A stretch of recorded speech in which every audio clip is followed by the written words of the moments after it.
Namaste, welcome, and aloha. Welcome to the verse titled Dharma without devotion is useless labor, the test of true occupation. In the previous verse, we learned that devotional service quickly generates both detachment and costless knowledge. Now, this verse reveals the test of whether our occupational duties are truly valuable. This verse establishes a radical criterion. If your dharma does not generate attraction for the Supreme Lord's glories, it is merely wasted labor. This is a teaching about the ultimate purpose of all our activities. Let us explore this profound verse. First, the verse in its original Sanskrit. Dharma swanushthit, punsan Viṣvaksena kathasu. Notpadayadadi ratingshram evikevalam 8.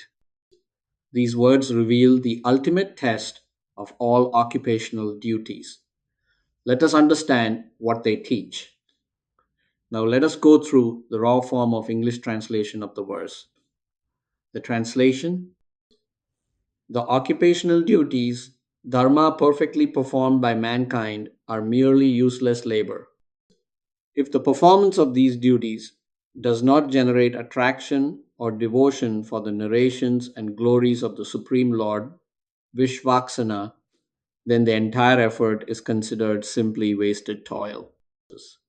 This is a radical statement about the purpose of all our activities. Let us explore what this means. Now, let us look at some core teaching of this verse. This verse presents a radical criterion for evaluating all occupational duties. Notice the structure, condition, and consequence. The condition: dharma svanushtita, occupational duties perfectly performed according to one's position. You're doing everything right, following all the rules, fulfilling all your responsibilities. But then comes the test. Viṣvaksena kathasu yahanotpadaya yadiratim.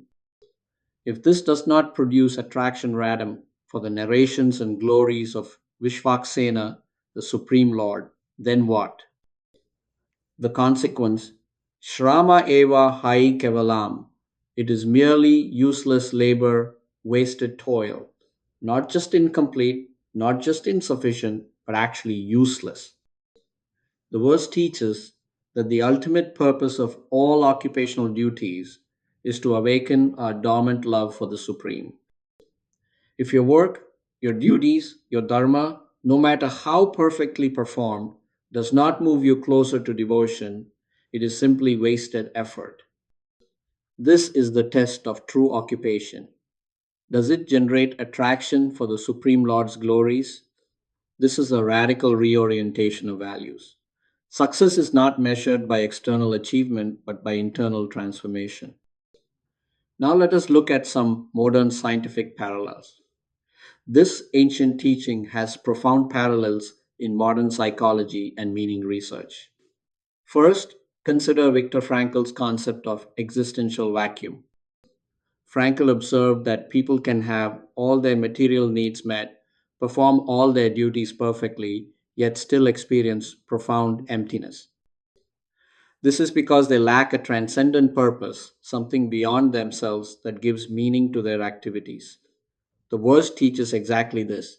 Duties performed without connection to the transcendent supreme are ultimately meaningless labor. Second, consider the research on intrinsic versus extrinsic motivation. Studies show that activities pursued solely for external rewards, money, status, recognition, lead to lower well being and higher burnout. But activities connected to a deeper sense of purpose and transcendent meaning produce sustained fulfillment. The verse teaches Dharma that generates attraction for the Supreme provides this transcendent purpose.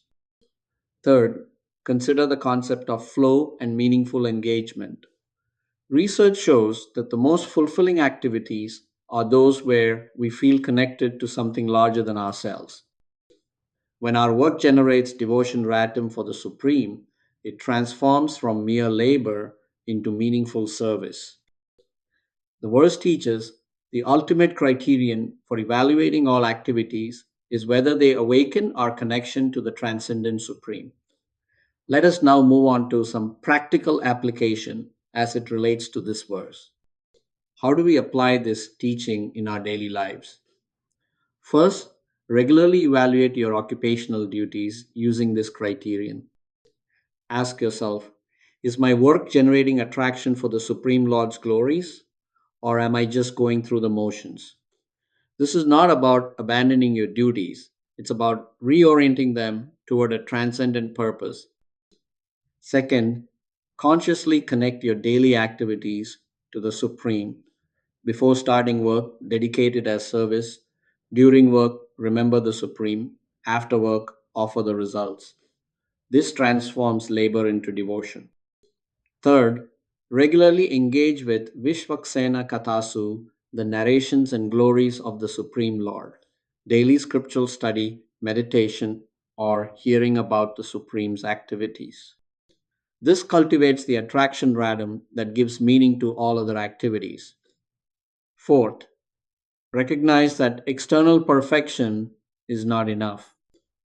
You can perform your dharma perfectly svanushtita and still miss the point.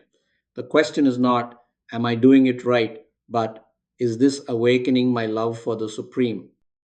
Fifth, understand that this is not about abandoning worldly duties. It's about infusing them with transcendent purpose. Work becomes worship, duty becomes devotion, labor becomes love.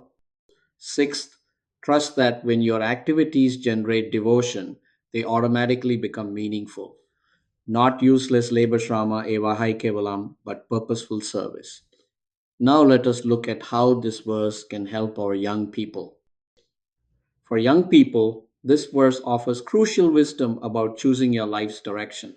Don't just chase credentials, titles, or salaries. Ask the deeper question, will this career path help me develop attraction for the Supreme, or will it just be endless, meaningless labor? This doesn't mean abandoning ambition. It means directing ambition toward what truly matters. Choose work that allows you to connect with transcendent purpose, not just accumulate achievements. The verse teaches success without devotion is just exhausting labor. When you orient your career toward awakening love for the Supreme, even challenging work becomes meaningful. This is the ultimate career advice. Choose the path that generates devotion, not just income. Now, let us look at how this verse can help our older generation folks. For those with more life experience, this verse speaks to the evaluation of a lifetime of work. You performed your duties, you fulfilled your responsibilities, you achieved your goals. But the question remains, did it generate attraction for the Supreme? If not, the verse says honestly, it was merely useless labor. This is not meant to discourage, but to redirect. It's never too late to reorient your remaining activities toward devotion. Shift from accumulating achievements to cultivating attraction for the Supreme. Transform your final years from maintaining status to awakening love. The verse teaches the true measure of a life well lived is not what you accomplished, but whether it awakened your devotion.